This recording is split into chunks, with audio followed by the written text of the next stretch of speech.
This Just So story by Rudyard Kipling is called The Sing-Song of Old Man Kangaroo. Not always was the kangaroo as now we do behold him, but a different animal with 4 short legs. He was grey, and he was woolly, and his pride was inordinate. He danced on an outcrop in the middle of Australia, and he went to the little god Nkwa. He went to Nkwa at 6 before breakfast, saying, "Make me different from all other animals by 5 this afternoon." Up jumped Nkwa from his seat on the sand flat and shouted, "Go away." He was grey and he was woolly, and his pride was inordinate, and he danced on a rock ledge in the middle of Australia, and he went to the middle god Nkwing. He went to Nkwing at 8 after breakfast, saying, "Make me different from all other animals. Make me also wonderfully popular by 5 this afternoon." Up jumped Nkwing from his burrow in the spinifex and shouted, "Go away." He was grey and he was woolly, and his pride was inordinate. He danced on a sandbank in the middle of Australia, and he went to the big god Nkwong. He went to Nkwong at 10 before dinner time, saying, "Make me different from all other animals. Make me popular and wonderfully run after by 5 this afternoon." Up jumped Nkwong from his bath in the salt pan and shouted, "Yes, I will." Nkwong called Dingo, yellow dog Dingo, always hungry, dusty in the sunshine, and showed him Kangaroo. Nkwong said, "Dingo, wake up, Dingo. Do you see that gentleman dancing on an ash pit? He wants to be popular and very truly run after. Dingo, make him so." Up jumped Dingo, yellow dog Dingo, and said, "What? That cat rabbit?" Off ran Dingo, yellow dog Dingo, always hungry, grinning like a coal scuttle, ran after Kangaroo. Off went the proud Kangaroo on his 4 little legs like a bunny. This, O beloved of mine, ends the first part of this tale. He ran through the desert. He ran through the mountains. He ran through the salt pans. He ran through the reed beds. He ran through the blue gums. He ran through the spinifex. He ran till his front legs ached. He had to.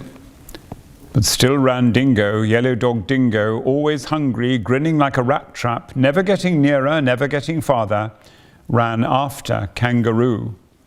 He had to. Still ran Kangaroo, old man Kangaroo. He ran through the ti trees, he ran through the mulga, he ran through the long grass, he ran through the short grass, he ran through the tropics of Capricorn and Cancer. He ran till his legs ached. He had to. But still ran Dingo, yellow dog Dingo, hungrier and hungrier, grinning like a horse collar, never getting nearer, never getting farther, and they came to the Wollongong River. Now, there wasn't any bridge and there wasn't any ferry boat, and Kangaroo didn't know how to get over. So he stood on his legs and hopped. He had to.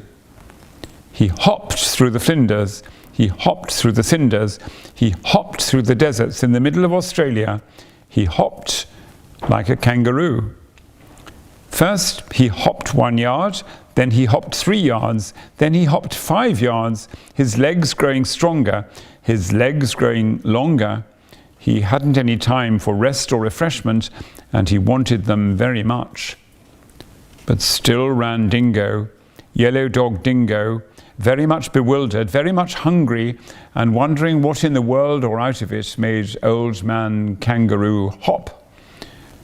For he hopped like a cricket, like a pea in a saucepan, or a new rubber ball on a nursery floor. He had to. He tucked up his front legs, he hopped on his hind legs, he stuck out his tail for a balance weight behind him, and he hopped through the Darling Downs. He had to. Still ran Dingo, tired dog Dingo, hungrier and hungrier, very much bewildered and wondering when in the world or out of it would old man Kangaroo stop. Then came Nkwong from his bath in the salt pans and said, "It's 5 o'clock." Down sat Dingo, poor dog Dingo, always hungry, dusty in the sunshine, hung out his tongue and howled. Down sat Kangaroo, old man Kangaroo, stuck out his tail like a milking stool behind him and said, "Thank goodness that's finished." Then said Nkwong, who is always a gentleman, "Why aren't you grateful to Yellow Dog Dingo? Why don't you thank him for all he has done for you?" Then said Kangaroo, tired old Kangaroo, "He's chased me out of the homes of my childhood. He's chased me out of my regular meal times. He's altered my shape so I'll never get it back. And he's played Old Scratch with my legs." Then said Nkwong, "Perhaps I'm mistaken, but didn't you ask me to make you different from all other animals, as well as to make you very truly sought after? And now it's 5 o'clock. "Yes," said Kangaroo, "I wish that I hadn't. I thought you would do it by charms and incantations, but this is a practical joke." "Joke?" said Nkwong from his bath in the blue gums. "Say that again and I'll whistle up Dingo and run your hind legs off." "No," said the Kangaroo, "I must apologize. Legs are legs, and you needn't alter 'em so far as I am concerned. I only meant to explain to your lordliness that I've had nothing to eat since morning, and I'm very empty indeed." "Yes," said Dingo, Yellow Dog Dingo, "I am just in the same situation. I've made him different from all other animals, but what may I have for my tea?" Then said Nkwong from his bath in the salt pan, "Come and ask me about it tomorrow, because I'm going to wash." So they were left in the middle of Australia, Old Man Kangaroo and Yellow Dog Dingo, and each said, "That's your fault